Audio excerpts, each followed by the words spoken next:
मेरे खुदा, ए मेरे बादशाह, मैं तेरी तमजीद करूँगा और अब्दुल आबाद तेरे नाम को मुबारक कहूँगा। मैं हर रोज़ तुझे मुबारक कहूँगा और अब्दुल आबाद तेरे नाम की सताइश करूँगा।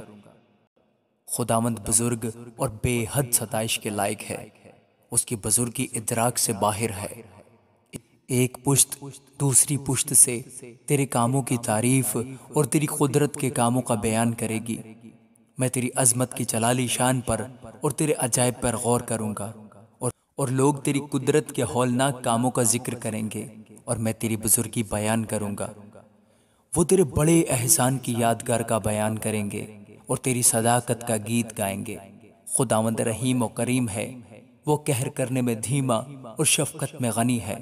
खुदावंद सब पर मेहरबान है और उसकी रहमत उसकी सारी मखलूक पर है।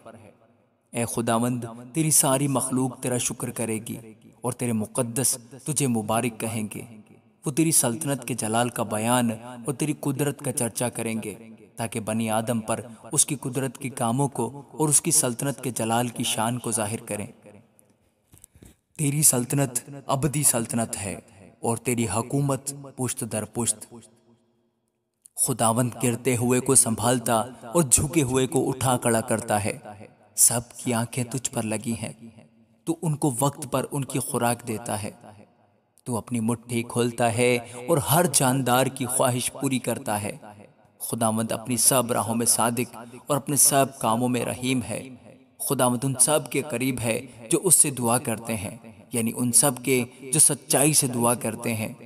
जो उससे डरते हैं वो उनकी मुराद पूरी करेगा। वो उनकी फरियाद सुनेगा और उनको बचा लेगा। खुदावंद अपने सब मोहब्बत रखने वालों की हिफाजत करेगा, लेकिन सब शरीरों को हलाक कर डालेगा। मेरे मुंह से खुदावंद की सताइश होगी और हर बशर उसके पाक नाम को अब्दुल आबाद मुबारक कहे। आमीन।